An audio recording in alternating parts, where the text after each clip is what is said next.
Alright, so today's lighting kind of sucks because it is raining in Palmdale, California. But that can only mean one thing. Oh, sweater weather. Sweater weather. Sweater weather. Oh. What's up, you beautiful beasts? In this video, we're going to talk about attachment styles. If you notice that you cling extra hard when you really like someone, or you tend to shut down and you want to be alone the second things get emotional, or you play it cool on the outside while everything in you actually cares a lot, this one's for you. If you have ever looked at your own behavior and just thought, dude, what are we doing right now? Yeah, same.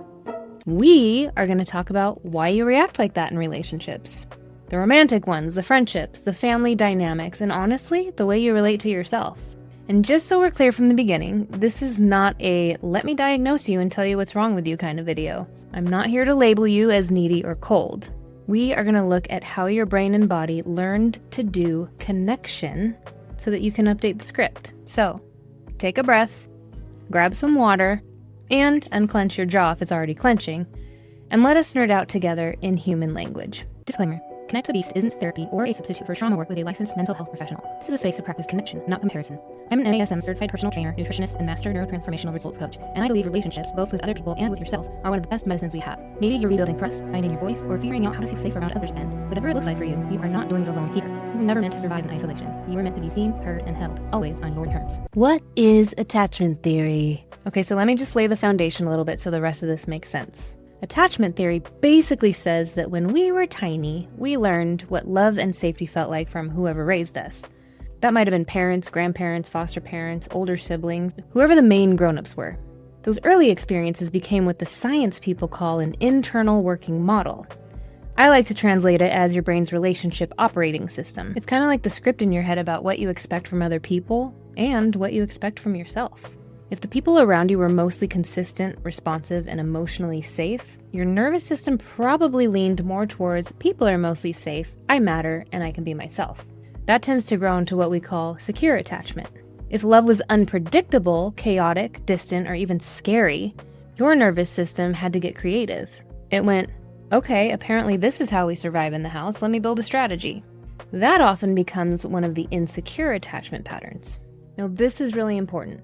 This is not about sitting here blaming your parents or caregivers for the rest of your life. It's about understanding that your reactions today didn't just appear out of nowhere last Tuesday. Your body is repeating what it believes kept you safe. The 4 attachment styles. Okay, so there's 4 big patterns that people talk about when it comes to adult attachment. Secure, anxious, sometimes called anxious preoccupied, dismissive avoidant, or a fearful avoidant, also called disorganized. Now, most people are a mix. You can even lean one way in dating and another with friends, and another with your parents. So if you hear yourself in more than one, it doesn't mean you're broken. It just means that you're a layered, complicated human being with bonus levels. So let's walk through each one, and I want you to just notice the ones that make your body go, ooh, that's me, or yeah, that's my ex, or even, wow, that's your mom. Secure attachment. So let's start with secure so that we kind of know what we're aiming toward. Secure attachment is not, I had a perfect childhood, no trauma, and my parents read every parenting book on earth. Secure is the good enough zone, and it kind of looks like this. You're generally comfortable giving and receiving love. You can be close to someone without totally losing yourself in them. You can have space without feeling like everything is falling apart. And you can say, I need help, without feeling pathetic, and I need some alone time without feeling shame. When someone shows you red flags, you might be sad, angry, or disappointed, but you still know how to walk away instead of forcing it or chasing it forever. So people who lean secure usually internalize a message like, when I reach out, someone usually shows up, my needs matter, and I'm allowed to be me. So here's the cool thing. You are allowed to move toward this, even if that wasn't your starting point. There's no sign that says, you missed the secure train, sucks to suck. Anxious attachment. Now let's talk about anxious attachment. If secure is, I'm okay, you're okay, anxious is more like, I'm only okay if you keep proving you're not gonna leave. So if you lean anxious, see if any of this lands. Someone takes longer to text you back, and your brain starts going through every single thing you've said to them in the last week. You feel physically sick when you sense distance. You might send the follow-up text, then the sorry if that was too much text, and then the ignore me, I'm fine text. You might replay conversations for days. You know that thing where you reread the last message 47 times like this is evidence in a crime show and you're trying to spot the one tiny clue that proves that they're mad at you? This is just your anxious brain running laps. You might be the one who always apologizes just to keep the peace, even when it's not really your fault. That anxious buzzing often comes from growing up where love felt conditional or unpredictable. Maybe you had to be the peacemaker in your family. Maybe the adults were hot and cold depending on their mood. Maybe you only got attention when you were doing well, being useful, or taking care of someone. Maybe you were a latchkey kid, coming home to an empty house and quietly learning that you had to hold a lot all by yourself. That was me. Your nervous system learned, if I can just do enough, fix enough, anticipate enough, they'll stay. That part of you is not trying to be annoying. It is trying so hard to keep you safe from being left. Dismissive avoidant attachment. Now let's swing over to dismissive avoidant. This flavor sounds more like, I'm fine on my own, feelings are messy, please do not get too close. If you lean this way, it might show up like this. When things start to get emotionally intense, your first instinct is to shut down. You might change the subject, leave the room, bury yourself in work, or go deep into hobbies, gaming, scrolling, anything that pulls you away. When someone wants a lot from you emotionally, it might feel clingy or suffocating or just unreasonable. Sometimes you genuinely believe you just don't need anyone, or you only feel safe when you are the strong one, the helper, the one who has it all together. If your catchphrase is, I'm fine, it's whatever, but your search history is, why do I feel dead inside? You might be in this neighborhood. This often comes from environments where emotions were not safe or welcome. Maybe you were told to stop crying, to grow up, to toughen up, to knock it off. Maybe you actually had to do a lot on your own because the adults were unavailable or overwhelmed. Your nervous system decided that needing people is dangerous. If I don't need anyone, they can't hurt me. That distance is not you being heartless. That's your body guarding a lot of old pain. Fearful avoidant or disorganized attachment. Fearful avoidant or disorganized is kind of like having an anxious part and an avoidant part living in the same nervous system, arguing constantly. That sounds fun. If this is you, you might feel, I want closeness so badly, and the second I start to get it, I want to run. You might swing between texting someone constantly and then shutting down or disappearing when things get real. You might test people or create little bits of drama so that you have an excuse to leave first before they can leave you. This pattern is often linked with trauma and deep betrayal, especially early in life or in really important relationships. Your nervous system got the message, love is everything that I want and everything that hurts me. So it never fully relaxes into closeness, and it doesn't fully relax into distance either. It's kind of like having one foot on the gas and one foot on the brake at the same time, all the time. 10 out of 10, do not recommend. But it makes sense if you've been hurt when you were vulnerable. If that feels like you, you're not crazy. Your nervous system is trying to protect you from getting blindsided again. The anxious avoidant dance. So one pattern that I see a lot, maybe you've lived it, I know I've lived it, is anxious and dismissive avoidant people pairing up. Let me paint the picture. One person comes in super strong at the beginning. Big dopamine, constant good morning texts, planning dates, saying things like, I've never felt this way before. And the other person, especially if they lean anxious, feels this huge rush of relief. Even if they don't say it out loud, some part of them is like, finally, someone who actually wants me. And they start to relax for the first time in a long time. Then, things start to feel serious. Labels, emotions, vulnerability. The avoidant nervous system goes too close, too fast, and starts to pull away. They text less. They take longer to respond. They get busy, and then they need space. The anxious nervous system doesn't hear, I need space to self-regulate. It hears, I'm about to be abandoned. So it ramps up, more texts, more checking social media, more explaining, more trying to get reassurance. And eventually, the anxious person gets exhausted and pulls back to protect themselves. The avoidant person feels relief, less pressure, less intensity, And then after a while, they start to miss the attention, the intimacy, the dopamine of being wanted, and they circle back. It ends up feeling like the same exhausting loop on repeat. One person gets close, the other pulls away, and then they switch roles. Then somehow you're right back to where you started. It's the emotional version of being stuck on a merry-go-round that you're low-key nauseated on, but you keep hoping that the next spin will be different. If you've ever felt like you were stuck in that push-pull cycle for months or years, again, this is not because you're weak or dramatic. This is two nervous systems trying to protect old wounds, but their strategies totally clash. How this shows up in everyday life. Now, attachment doesn't just clock in only for romantic relationships. It's everywhere. Think about friendships. If you lean anxious, you might spiral when a friend takes a bit longer to reply.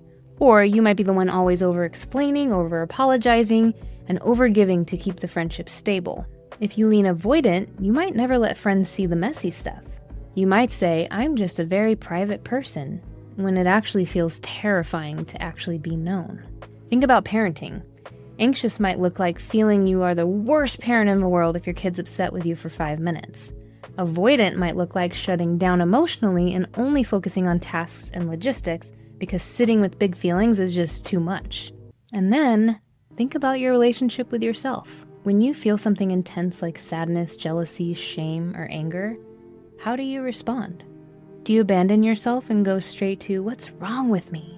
Do you numb out and scroll for 3 hours instead of being with yourself? Do you attack yourself and say things that you would never say to someone you love? That's attachment too. It's not just how you attach to others, it's also how you attach to you. Can your attachment style change? So here's the big question. Are you just stuck with whatever pattern you have forever? The short answer? No, you're not stuck. Attachment styles tend to be fairly stable if nothing changes, but they're not permanent tattoos. They're more like default settings, and default settings can be adjusted. Things that help you shift you towards secure include awareness, so even just watching this video counts. Safe, consistent relationships where people show up and do what they say they will do. Therapy or coaching, where you actually sit with your feelings instead of running from them. Or practicing new responses when you get triggered, or even better, going so deep into your healing that you get rid of the triggers altogether. Then there's also my personal favorite, doing the inner child work, which is a fancy way of saying you go back to the younger you who learned this is how we survive, and you start giving them what they didn't get back then. I like to imagine that the part of you that is stuck in anxious or avoidant or fearful avoidant is 5-year-old you who learned this is what I have to do in the house to be okay. For me, that is literally little Katie. I keep pictures of her around my house and on my desk on purpose. It's my reminder that it's my job now to be the person that she needed growing up. So when I get activated, I can look at her little face and say, what is she scared of right now, and how can I show up for her instead of abandoning her? 5-year-old you might still be driving the bus when your partner doesn't text back right away or when your friend cancels plans. The work is not yelling at the kid or telling them to toughen up. The work is becoming the safe adult who can say, I see you. Your feelings make sense. I'm here now. We can handle this. Your nervous system is doing its best with the emotional IKEA instructions it was handed. We're just learning to read them without throwing the Allen wrench across the room. That is what more secure energy feels like. And you can build more of it, tiny steps at a time. Your nervous system lives in your body. One more piece that I think is really important. Your attachment style lives in your nervous system, and your nervous system lives in your body. When you get triggered, it's not just thoughts, it's sensations. Notice, without judging, what happens in your body when something pokes your attachment stuff. Does your chest get tight? Does your stomach drop? Does your throat feel like it's closing?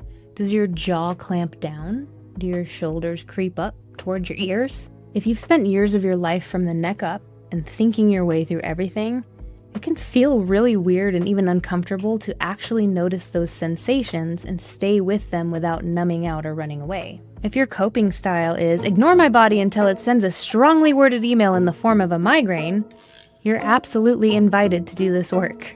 This is what a lot of somatic work is about. It's not woo-woo, it's just about helping your body feel a little safer holding feelings so that your brain doesn't have to freak out as hard. And you don't have to start with anything fancy. Even pausing and putting a hand on your chest, and a hand on your belly when you feel activated, and then taking 5 slow, deep breaths in is a big deal. That is you saying to your body, I am here and I'm not abandoning you. Quick little note here, I created a meditation that goes with this video. Because attachment doesn't just live in your thoughts, it lives in your body. So in this meditation, we use gentle touch as an anchor. You're basically saying, hey shoulders, hey jaw, hey chest, I'm here with you, instead of ignoring your body until it screams. And yeah, we're literally touching ourselves on purpose, but it's not that kind of video. Shh! It's a nervous system rehab. If you want to start practicing a more secure connection with yourself, the Feel Thyself meditation is linked in the description, or you can click here. I never know where it is. Okay, let's land the plane. Understanding your attachment style is not about putting yourself into a box like, I'm anxious and that's it, or I'm avoidant, so I'm doomed. It's more about being able to say, oh, this is how my nervous system learned to protect me. Now I get to work with it. So here's your invitation for the week. When someone pulls away, instead of going straight to, what's wrong with me, or forget them, I don't care, see if you can pause and notice what happens in your body and your thoughts. When you need space, notice how you ask for it. Do you disappear without a word? Or can you try even just once to say, I love you and I need alone time to reset? When you feel yourself about to chase, fix, ghost, or shut down, ask yourself, what is my younger self scared of right now? And what would be a more secure version of me to do instead, even if it's just one tiny step more secure than usual? You are not too much. You are not unlovable, and you are not broken. You are a human with a history. And the fact that you're here listening to this, learning about your patterns, means that you're already changing them. So keep going. This is how you start to unveil the beautiful beast within you.